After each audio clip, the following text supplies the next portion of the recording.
Hello everyone, this is Shivam Singh Rajat and you are watching me on History Fight। आज के इस video session में हम चर्चा कर रहे हैं भारत में किस तरीके से संवैधानिक विकास हुआ है, कॉन्स्टिट्यूशनल डेवलपमेंट हुआ है, उसके बारे में शुरुआत करते हैं। तो सबसे पहला हमारे सामने दिख रहा है रेगुलेटिंग एक्ट 1773। इसी का नाम देखो, रेगुलेट करने की बात कर रहे हैं। और क्या रेगुलेट करने की बात कर रहे हैं? Indian affairs. तो आप ये कह सकते हैं ये पहला एफर्ट्स था। अब ये जो रेगुलेटिंग एक्ट, ये देखो एक्चुअल में है क्या कि इंडिया में शासन तो कर रहा है कौन? East India company. और ये जो रेगुलेटिंग एक्ट जो पास हो रहा है वो हो रहा है ब्रिटिश पार्लियामेंट में। तो ये दो अलग अलग चीज़ें हैं। आप ये मान के मत चलना कि ईस्ट इंडिया कंपनी ही ब्रिटिश पार्लियामेंट है। ब्रिटिश पार्लियामेंट एक डिफरेंट एस्पेक्ट है, जैसे कि भारत की पार्लियामेंट हो पर कोई उद्योगपति हो, ये इतना ही डिफरेंस है। तो देखते हैं। तो इस तरीके से रेगुलेटिंग एक्ट के थ्रू 1773 में जो आया, ये पहला एफर्ट था ब्रिटिश पार्लियामेंट का ब्रिटिश रूल को कंसोलिडेट करने का। और ब्रिटिश पार्लियामेंट का ये पहला एफर्ट था किसके लिए? सेंट्रलाइज करने का ईस्ट इंडिया कंपनी का जो भी रूल था, राइट। अब सेंट्रलाइज जब करने की बात करी तो उन्होंने क्या किया कि गवर्नर और जो बंगाल का था उसको गवर्नर जनरल ऑफ बंगाल बनाने लग गए। और गवर्नर जनरल ऑफ बंगाल के अंतर्गत ही जो गवर्नमेंट थी मुंबई की और मद्रास को, इसको रख दिया, ठीक है ना। और ये जो प्रथा ये 1861 के काउंसिल एक्ट तक चलेगी। हालांकि 1833 में जब सेंट्रलाइजेशन की बात की जाती है, क्योंकि दैट मीन्स 1833 में क्या हुआ था, ज़रा वो देखते हैं कि 1833 में ब्रिटिश जो ईस्ट इंडिया कंपनी थी, इसके जो कि ट्रेडिंग राइट्स थे ये ख़त्म कर दिए जाते हैं। और ट्रेडिंग राइट्स की जगह पर ये सब एडमिनिस्ट्रेटिव कंपनी बन गई। तो जब इसने एडमिनिस्ट्रेशन का काम संभालने लग गए थे तो सीधी सी बात है, इन्होंने क्या किया था, अपना रूल सेंट्रलाइज किया था। तो ये वाली जो बात है कि मुंबई का गवर्नर रहेगा, बंगाल का गवर्नर ऑल रहेगा और इसी के अंडर में मुंबई या फिर अन्य जगह के गवर्नर रहेंगे, ये चीज़ सबसे पहले तो करी थी उन्होंने 1773 में और फिर करी है 1833 में, राइट। इसी चीज़ को एम्फेसिस किया है। और जितने भी एक्ट्स आते रहे हैं इन्होंने इसी प्रोविज़न को बार बार एम्फेसिस किया है। फाइनली ये ख़त्म होगी 1861 में जाकर। तो ये चीज़ हमें याद रखना है, ये स्टार्ट हुआ था 1773 में। हर एक एक्ट में इसको हमने एम्फेसिस किया है ब्रिटिशर्स ने, और ये फाइनली एंड होगा 1861 का। जो काउंसिल एक्ट आया ना, इसका नाम ही था काउंसिल एक्ट, तो उसने सारे काउंसिल्स को अपनी अपनी पावर वापस कर दी थी। इसके अलावा हम ये देखते हैं कि गवर्नर जनरल की जो काउंसिल थी, यानी कि जो बंगाल का व्यक्ति था, इसके समकक्ष में एक प्रॉब्लम हो गई थी कि यहाँ पर एक सुप्रीम कोर्ट की स्थापना करनी थी। यहाँ पर एक हेड चीफ जस्टिस होना था और 3 अन्य थे। जो 3 अन्य थे इनको याद करने का तरीका है HCL, हाइड चैम्बर्स और लेमाइस्टर। तो अब यहाँ पर क्या था कि जो गवर्नर जनरल था could not reject the base of the council. अब गवर्नर जनरल के साथ में एक चैलेंज ये हो गया था कि वो अपनी काउंसिल के अंडर में बंध गया था उसकी इच्छा पर। और दूसरा ये था कि गवर्नर जनरल की काउंसिल जो भी एक्ट लॉस पारित करती थी उसे सुप्रीम कोर्ट से भी दिखाना पड़ता था, एक्सेप्टेंस चाहिए होता। तो दिस वर द 2 प्रॉब्लम्स। तो कहने का मतलब ये है कि यहाँ पर गवर्नर जनरल का कॉन्फ्लिक्ट उसकी काउंसिल के साथ भी चल रहा है और इसी काउंसिल का कॉन्फ्लिक्ट सुप्रीम कोर्ट के साथ भी चल रहा है over the issue of jurisdiction. Establishment of the right of the state British crown on all territorial acquisitions overseas. साथ में ये भी बोला गया कि ब्रिटिश क्राउन का राइट होगा जितनी भी एक्विजिशंस की गई हैं ओवरसीज यानी कि विदेशों में। इसके अलावा जो पिट्स इंडिया 1781 है, ये जनरली इसलिए आया था क्योंकि यहाँ पर जो खींचातान गवर्नर जनरल की काउंसिल में और सुप्रीम कोर्ट में पड़ रही थी, इसको रिड्रेस करने के लिए। तो यहाँ पर पिट्स इंडिया एक्ट 1781 ने clear the jurisdiction between governor general council and supreme court, right. इसके अलावा supreme court was empowered to prosecute all citizens of Bengal, Indian और ब्रिटिश। और सुप्रीम कोर्ट को ये राइट दे दिया गया कि वो चाहे अब इंडियन कोई भी व्यक्ति हो, ब्रिटिश हो, यानी कि पहले इंडियन को तो वो पहले परसिक्यूट कर ही सकते थे, उनकी सुनवाई कर ही सकते थे, लेकिन अब ये अधिकार दे दिया गया कि अब वो ब्रिटिशर्स की भी कर सकते हैं। इसके अलावा फाइनल कोर्ट जो अपील होगी, जो प्रोविंशियल कोर्ट्स होंगे, प्रोविंशियल मतलब जो राज्यों में जो भी कोर्ट्स होंगे, इनकी अपील आप कहाँ पे करोगे? तो इनकी अपील करोगे आप गवर्नर जनरल की कोर्ट में। लेकिन गवर्नर जनरल की कोर्ट में आप सब जो 5000 पाउंड था यहाँ तक के मुकदमे सुने जा सकते थे। अगर 5000 पाउंड से ऊपर के मुकदमे होंगे तो फिर वो क्राउन यानी कि ब्रिटिश पार्लियामेंट या फिर क्राउन के अंडर में आएंगे, राइट। तो पिट्स इंडिया एक्ट 1781 मेजरली जो डेस्टाइंड था, it was for the clear जुडिक्शन between governor general council and supreme court. इसके बाद आता है, उसका नाम है पिट्स इंडिया एक्ट 1784 1784 में। तो देखो सबसे बड़ी बात है ये 4 है, 4 में से 1 घटाओ 3, यानी कि अब इसमें से एक व्यक्ति को कम कर दिया गया, मतलब अब इसमें 3 व्यक्ति हो गए थे काउंसिल में। इसमें गवर्नर जनरल की काउंसिल में, और ये जो नया व्यक्ति ऐड था वो था commander in chief, a member of governor general की काउंसिल में, राइट। 84 में तो हम ऐसे याद रखो कि चोरी जब बहुत ज़्यादा 84 में चोरी बहुत ज़्यादा हो रही थी, तो इस वजह से डुअल गवर्नमेंट डायरकी इस्टेब्लिश कर दी गई। डबल गवर्नमेंट क्या कर दिया गया, कोर्ट ऑफ डायरेक्टर्स तो पहले से ही थे, कंपनी के जो भी शेयर होल्डर्स यानी कि कंपनी के अंदर का जो जिन्होंने अपना अपना पैसा लगाया था उनको कोर्ट ऑफ डायरेक्टर्स बोलते थे। लेकिन ब्रिटिश पार्लियामेंट ने यहाँ पर बोर्ड ऑफ कंट्रोलर्स भी बनाने स्टार्ट कर दिए थे, यानी कि अब ये जो इनका नाम है कंट्रोलर, यानी कि अब ये अफेयर्स कंट्रोल करेंगे। अब क्या क्या कंट्रोल कर रहे थे इंडिया में ये, तो सिविल, मिलिट्री, फाइनेंशियल अफेयर्स को कंट्रोल कर रहे थे। तो और साथ में उन्होंने ये कंट्रोल करने की कोशिश करी, ये तो Wars and battles east India company की कंटिन्यू लगातार लड़ रही थी, उसको भी कंट्रोल करने की कोशिश तो की, बट दे फेल्ड। तो ये नॉर्मली कागजों में तो ये कहा गया कि स्पिट्स इंडिया जो 1784 आया है, it ended the era of war and battle, but in practicality it failed. क्योंकि आप ये देखो 1784 का एक्ट आया है, और इसके बाद 1799 में मैसूर को ही कब्जे में ले लिया। इसके बाद 1843 में तो सिंध को कब्जे में ले लिया। इसके बाद 1849 में आप ये देखोगे जो पंजाब का एरिया था उसको कब्जे में ले लिया। इसके अलावा बहुत सारे हैं, 1856 की हड़प नीति की बात कर लो, 1857 का रिवोल्ट की बात कर लो। तो युद्ध कहाँ बंद होगा, युद्ध तो चलते ही रहे ना। हालांकि बस ये 1784 में उन्होंने कागजों पर ये बात लिख दी थी कि अब युद्ध नहीं होगा। इसके अलावा अब जो बोर्ड ऑफ कंट्रोलर्स में भर्ती कौन होता था, तो जो सिविल सर्वेंट्स होते हैं, आज के IAS आप मान लो, वो होते थे, और वो भी उनको जो वो एलिट क्लास के होते थे, और उनको बोलते थे कोऑर्डिनेटेड सर्वेंट्स होते थे, ठीक है। इसके अलावा सबसे इंपॉर्टेंट पॉइंट क्या है, supremacy of British parliament over companies administration. ये तो क्लियर सी बात है। जैसे जैसे अब ये बताओ, ये एक्ट पारित कहाँ पे हो रहा है, ब्रिटिश पार्लियामेंट में। इट मीन्स तो ब्रिटिश पार्लियामेंट की सुपीरियरिटी यानी कि सुप्रीमेसी तो कंपनी के एडमिनिस्ट्रेशन के ऊपर तो क्लियर ही हमें दिख ही रही है। So that was the Pitt's India Act of 1784. Now we are moving towards Act of 1786. अब 1786 का एक्ट देखो, 1781 के एक्ट में तो काउंसिल और सुप्रीम कोर्ट की झगड़ा निपट गया, लेकिन 1786 के एक्ट में गवर्नर और उसकी जो काउंसिल थी उसका झगड़ा निपटा है 1786 में। उस झगड़े के अनुसार ये कहा गया कि अब भाई गवर्नर जनरल चाहे तो अपने काउंसिल का डिसीजन रिजेक्ट भी कर सकता है, दैट मीन्स उसको वीटो मिल गया था। सीधी सी बात ये है। 1786 में तो बंगाल के गवर्नर की बात हो रही थी, यहाँ पर जो गवर्नर की बात हो रही है तो बंगाल के गवर्नर की बात है, ठीक है। और चार्टर एक्ट जो आया था 1793 में, इसमें क्या हो गया, ये गवर्नर की कहानी तो बंगाल वाले की थी। 1793 में सेम प्रोविजंस अदर प्रोविंशियल जो गवर्नर्स थे उनको भी दे दिया गया। वह यह था कि अब वो भी चाहें तो अपने काउंसिल के डिसीजन को रिजेक्ट कर सकते हैं। इसके अलावा चार्टर एक्ट ऑफ 1793 आया है, तो आप ये देखो 1773 से 93 कितने साल हो गए हैं, तो 1773 से 93 यानी कि ये 20 साल का ड्यूरेशन हो गया।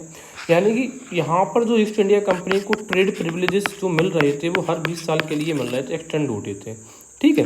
ये चीज़ दिमाग में रखना, हर 20 ईयर्स तक के लिए उनके प्रिविलेज एक्सटेंड होते थे। तो 1793 में क्या हुआ कि कंपनी का जो कमर्शियल प्रिविलेज था वो अगले 1773 में तो 93 तक बढ़ा दिया गया था। अब 93 में ये बढ़ा देंगे और 20 साल तक, तो 1813 हो गया। फिर इसके बाद ये अगले 33 में इनको कम्प्लीटली तरीके से इनकी मोनोपोली जो राइट्स थी वो ख़त्म कर दिया जाएगा, ठीक है।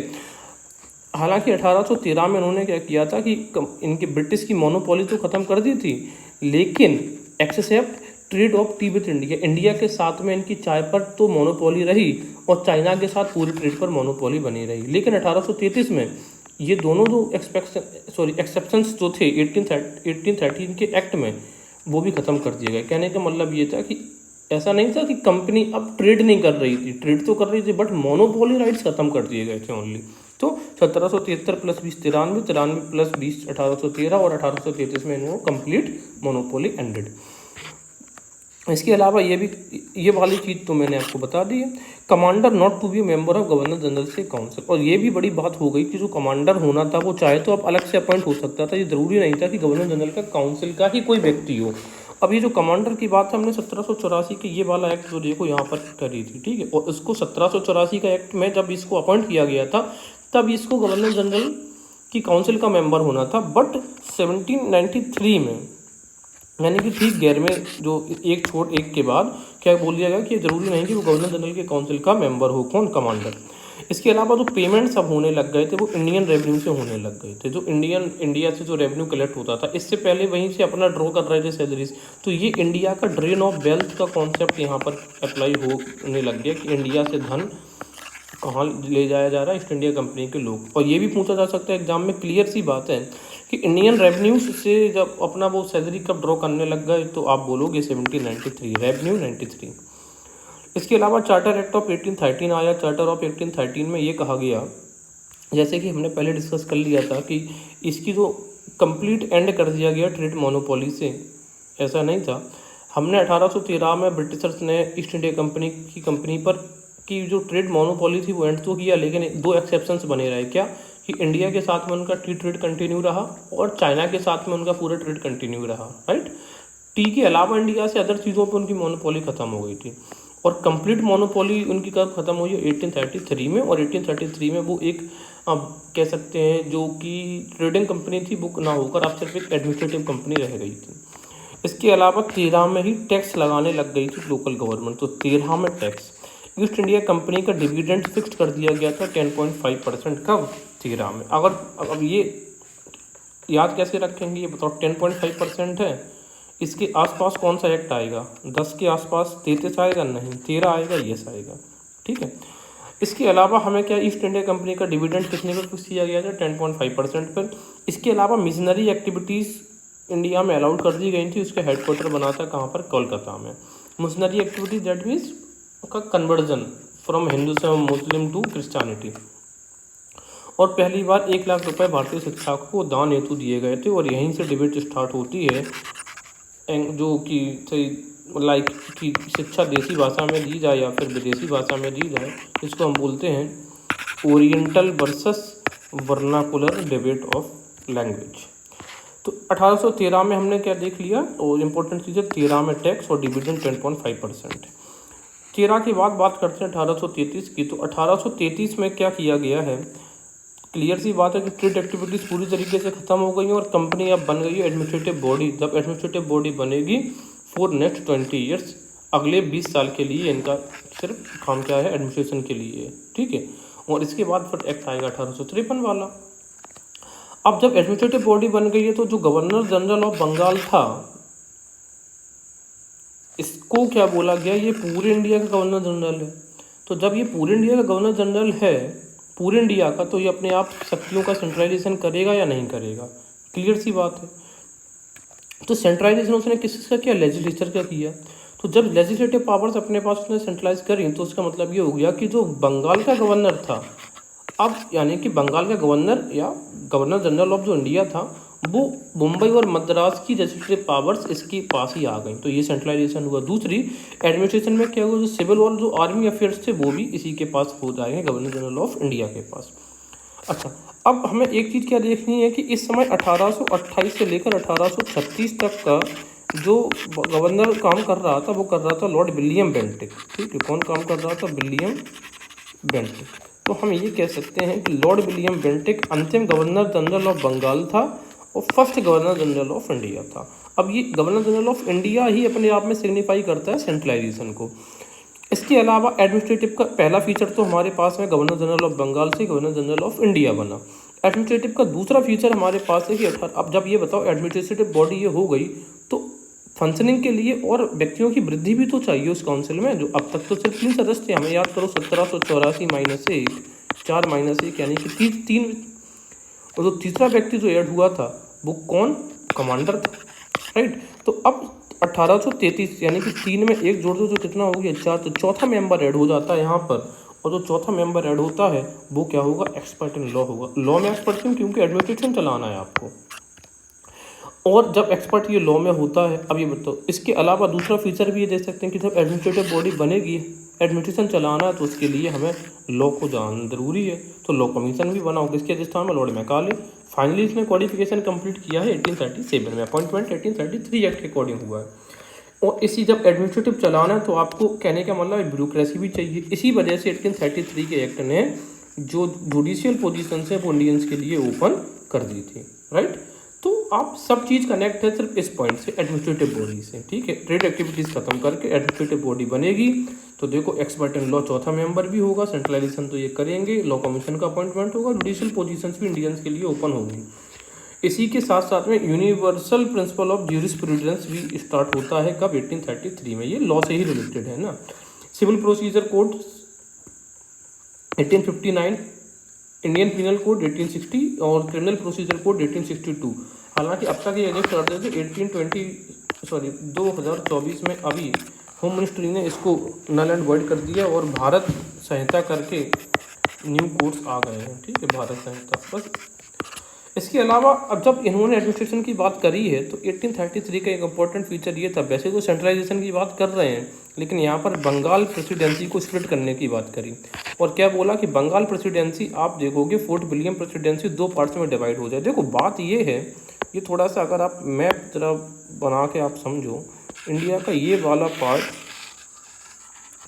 उस समय की जो बंगाल प्रेसिडेंसी है उसका जो पार्ट है वो ये इतना बड़ा हिस्सा था बंगाल प्रेसिडेंसी का।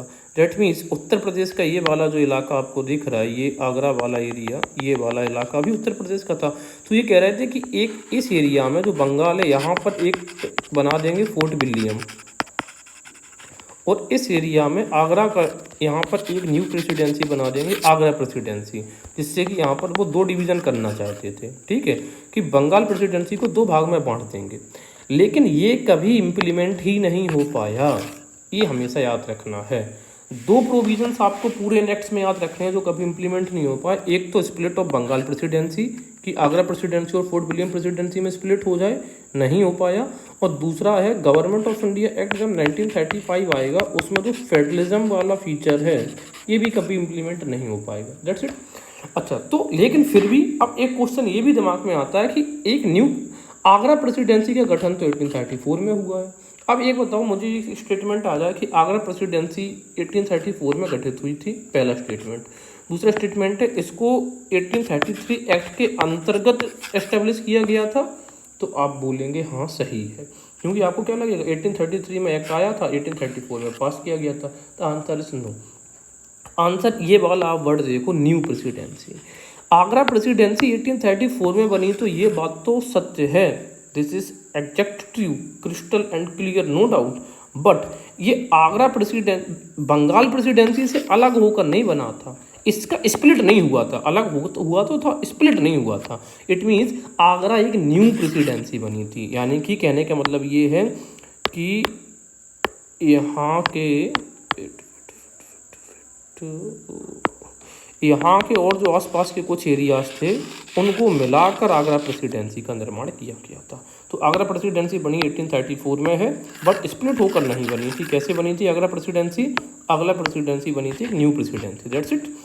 इसके अलावा जब first time Indian allowed administration, अब देखो 1833 में मुझे एक चीज़ बताओ, जब ये ओनली एडमिनिस्ट्रेटिव बॉडी रह गई है तो इंडियन को एडमिनिस्ट्रेशन में कब अलाउड करोगे? पहली बार 1833 में जो करोगे। और उसका सेक्शन 87 क्या कहता है? उसका सेक्शन 87 कि married should be the basis of employment and not worth colour, religion और रेस। भाई किसी तरीके से भेदभाव नहीं होगा, जो कि आपका आर्टिकल नंबर 16 भी बोलता है इसी तरीके की एक भाषा।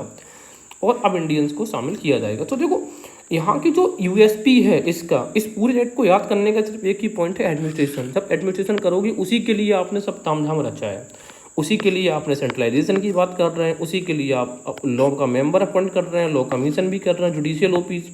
देखो जुडिशियल पोजीशंस इंडियंस के लिए इसी एक्ट में ओपन कर रहे हैं, और इसी एक्ट में इंडियंस को क्या बोल रहे हैं कि भाई एडमिनिस्ट्रेशन में भी आ जाओ, जुडिशियली में भी आ जाओ। क्यों? क्योंकि अब उनको एडमिनिस्ट्रेशन चलाना है। That's it.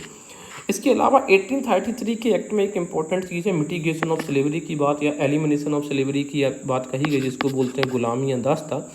अब ध्यान देने वाली बात यह है कि स्लेवरी तो एंड कर दी गई थी, ब्रिटिश जितनी भी कॉलोनीज थी वहाँ पे 1833 में, बट इंडिया में ये इसको एंड किया गया था 1843, यानी कि 10 सालों बाद।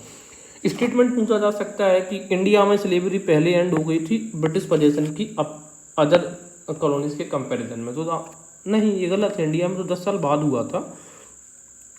और अब मुझे एक चीज़ बता दो कि कमेंट्स में कि जब स्लेवरी एंड हुई 1843 में इंडिया का, उस समय गवर्नर जनरल कौन हुआ करता था? इसके अलावा ये भी कही गई कि देखो जैसे 1833 एक्ट है, तो 33 के एक्ट में ही बोला गया कि 3 बिशप्स इंडिया में अब आ जाएंगे और इनका एक क्रिश्चियन इंस्टीट्यूशन को एस्टेब्लिश करेंगे। देखो एक फेज वाइज मैनर्स में ये अपनी टैक्टिक्स चला रहे हैं। लाइक 1813 में तो पहली बार क्रिश्चियन जो मिशनरीज थे वो एक्टिविटीज अलाउ करी गई, और 1833 में 3 बिशप्स को भेज दिया गया इंडिया में, ठीक है। इनका हेडक्वार्टर्स कहाँ पे था? कोलकाता। बेसिकली सी बात है। चार्टर एक्ट ऑफ 1853 अब हम डिस्कस कर रहे हैं। इसमें जो COD थे थ्रू ओपन, अब यहाँ पर ये था कि कोर्ट ऑफ जो डायरेक्टर्स, अभी याद करो आपने 1784 में कोर्ट ऑफ डायरेक्टर्स आए थे, ठीक है ना। कोर्ट ऑफ डायरेक्टर्स कौन होते थे? जो कंपनी में आते काम करने जो थे, एडमिनिस्ट्रेटिव थे। अब तक वो सिर्फ किसके बेसिस पर पॉइंट हो रहे थे? जो एलिट क्लास से आ रहे थे। लेकिन अब बोला गया कि अब ये ओपन एग्जाम, यानी कि एग्जाम दो और पास हो जाओ तो चले जाओ। दैट मीन्स उस समय की सिविल सर्विसेज की बात हो रही है, ठीक है। और 1853 में बोला गया कि जो मेंबर्स होंगे काउंसिल में वो कितने होंगे? 6 से 12 होंगे, राइट। लॉ मेंबर्स जो है, चौथा मेंबर जो होगा 1833 था, उसमें जो चौथा मेंबर अपॉइंट किया गया था ना, इसी को अब इस बार उन्होंने फुल मेंबर बना दिया। और उसको क्या बोला गया कि गवर्नर जनरल की जो काउंसिल है उसमें आपको राइट टू वोट भी मिलेगा। तो देखो हर चीज़ फेस वाइज मैनर में हुई। पहले 1833 में तो उसको अपॉइंट किया, लेकिन फुल मेंबर कब बनाया? 1853 में। इसके अलावा इस एक्ट को हम जानते हैं सेपरेशन का USP से। USP मतलब मेन पॉइंट जिससे हम पूरा याद कर सकते हैं, ये फुल सम तो सेपरेशन है, यानी कि इसमें हर एक तत्व किसका मिलेगा? आपको सेपरेट करने का मिलेगा। इसके अलावा गवर्नर जनरल को नॉमिनेट अब वाइस प्रेसिडेंट को भी नॉमिनेट कर सकता था, okay. Governor general assent required for all legislative council, सारी लेजिस्लेटिव काउंसिल्स के लिए किसकी आपको एसेंट चाहिए थी? गवर्नर जनरल की। COD जो थे could create a new presidency, अब देखो नई प्रेसिडेंसी भी बना सकते थे। अब नई प्रेसिडेंसी की जरूरत क्यों पड़ गई? क्योंकि सिंध इन्होंने कब्जा लिया था 1843 में। तो देखो अब भाई इससे पहले एक्ट कब आया? 1833, और अब एक्ट कब आ रहा है? 1853। तो 1843 इसी के बीच आ जाएगा, और 1848 में उन्होंने पंजाब को कब्जा लिया था। इस वजह से आप ये सोच रहे थे कि अब न्यू प्रेसिडेंसीज बनाने का समय है, क्योंकि आप सिंध की ये देखो, सिंध का लोकेशन देखो, अगर इंडिया इस तरीके से आप लोकेट कर लोगे, ठीक है, तो पंजाब समवेयर, तो पंजाब तो यहाँ कहीं रहेगा और सिंध यहाँ कहीं रहेगा। तो अब अभी तो ये शासन कर रहे हैं सिर्फ इस एरिया में, तो इतना डिस्टेंस पे कैसे शासन होगा? उसी प्रेसिडेंसी से। दैट्स वाई उनको ऐसी फीलिंग आई थी, राइट। हाँ, इसके अलावा आगे पॉइंट्स है हमारे पास में न्यू प्रेसिडेंसी। तो न्यू प्रेसिडेंसीज कौन कौन सी बन गई थी? असम, बर्मा और सेंट्रल प्रोविंसेस। सेंट्रल प्रोविंसेस का मतलब है सेंट्रल थी, मेनली यूपी का पार्ट है। हाँ, BOD बोर्ड ऑफ डायरेक्टर्स जो थे 24 से घट के 18 हो गए थे, और इसमें से 6 to be nominated by British crown. कितने नॉमिनेट होने थे? 6, यानी कि तीसरा हिस्सा 1/3 के मान के चल लो, ठीक है। 24 पहले कितने थे बोर्ड ऑफ डायरेक्टर्स? 24 थे, अब वो कितने रहेगा? 18। हाँ, साथ में birth to Indian civil services at the Macaulay committee 1854। क्योंकि आप ये वाला देखो ना कि ये वाला पॉइंट इससे कनेक्ट कर लो कि अब ओपन एग्जाम्स होने लग गए, तो सिविल सर्विसेज की कह सकते हैं बर्थ हुआ है, ठीक है। इसके अलावा इसी समय 1853 में ही बर्थ हुआ है मॉडर्न पार्लियामेंट्री फॉर्म का। कैसे हुआ? जो लेजिस्लेटिव फंक्शंस और एग्जीक्यूटिव जो फंक्शंस थे वो काउंसिल के अलग अलग हो गए थे। तो एक मॉडर्न पार्लियामेंट्री फॉर्म की नींव रखी है 1853 में। मॉडर्न पार्लियामेंट्री 1853 का। और कब? और एग्जीक्यूटिव फंक्शन, और कैसे? लेजिस्लेटिव फंक्शंस और एग्जीक्यूटिव फंक्शंस को अलग करके। अब यहाँ से 2 टाइप का क्वेश्चन पूछा जा सकता है। पहला क्वेश्चन तो ये होगा कि मॉडर्न पार्लियामेंट्री फॉर्म कब एस्टेब्लिश किया गया? तो your answer will be modern parliamentary, that means 1853, ठीक है। और दूसरा पूछा जा सकता है कि गवर्नर जनरल की काउंसिल के लेजिस्लेटिव फंक्शंस और एग्जीक्यूटिव फंक्शंस कब अलग किए गए थे? तो भी हमारा आंसर होगा 1853 में। या आप ये भी मान सकते हैं, या याद करने के लिए ऐसा भी कर लो कि जब इंडियन सिविल सर्विसेज की बात हुई थी तो इनके फंक्शंस अलग अलग हो गए थे, ठीक है। एग्जीक्यूटिव के लिए अलग लोग थे, लेजिस्लेटिव के लिए अलग लोग थे। इसके अलावा इंपॉर्टेंट एस्पेक्ट है कि local representation in governor general की काउंसिल में भी कब से आ गया है? 1853 से। 4 members from local governments of Bengal, Bombay, Madras and, हाँ, तो यहाँ पे लोकल रिप्रेजेंटेशन यानी कि रिप्रेजेंटेटिव भी देखो, पार्लियामेंट्री फॉर्म भी 1853 में आ रहा है।